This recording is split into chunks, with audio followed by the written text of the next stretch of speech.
Dalawang ulam, isang cooking video. Mainit na yung mantika. O, ilagay na natin itong ating manok. Ito pong manok na 900 grams, i-divide natin sa dalawa. Lalagyan ko lang po ito ng konting cornstarch. Alam niyo na kung bakit. Para po pag ipinrito natin, hindi tumilansik. Maliit lang yung kawali ko kaya yung unang batch muna ang iprito natin. Actually, pwede naman palang pagsabayin. O, pagsabayin na natin. Alam ko, hinati ko po sa inyo. Dalawang ulam ang gagawin natin. Pero pag piniprito natin, para makatipid tayo sa gasol, sabay-sabay na nating iprito. Oh, after 3 minutes, babalik tayo ko na. 6 minutes ko pong niluto itong manok. Hilaw pa yan, nakita nyo. Basta pula lang yung paligid. Pero yung loob, hilaw pa yan. Lagay ko tong konting mantika na ginamit natin. Luya. Sunod natin tong sibuyas. Bawang. Kalahati lang yung bawang gagamitin ko, ha. Pagka mabango na po, bago pa tuluyang masunog yung bawang nyo, lagyan nyo na yung kamatis. Dito pa lang, lagyan na natin ng asin, konting paminta. Lagyan na rin po natin ng patis. Asin at patis, yan. Huwag nyo akong gayahin, marami akong magpatis Halo. Lagyan nyo na po ng sabaw.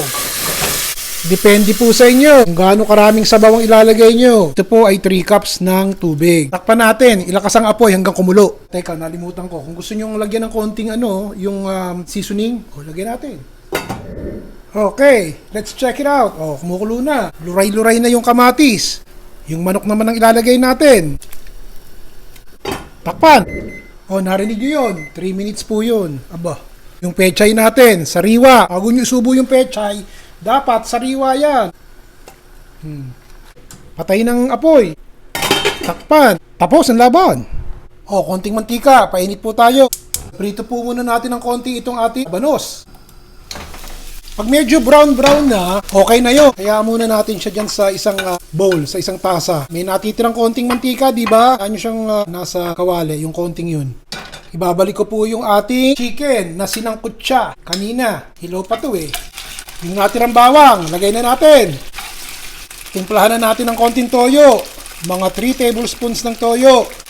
Konting tapik ng patis. Mga 1 teaspoon. Suka. 3 tablespoons ng suka. Lagyan natin ng konting paminta. Katitik na asukal. Konti lang yun, papulahin natin. Lagyan natin ng atsuete. Seasoning, yung ating pork seasoning na pinakita sa inyo kanina, lagyan nyo. Maalat yan, Abanos. Bago nyo patayin ang apoy, lagyan natin ng sibuyas na mura. Andyan pa pala kayo. Tapos na. Nagdiligpit na po ako. Bukas na po ulit. Share nyo, Bye, everybody.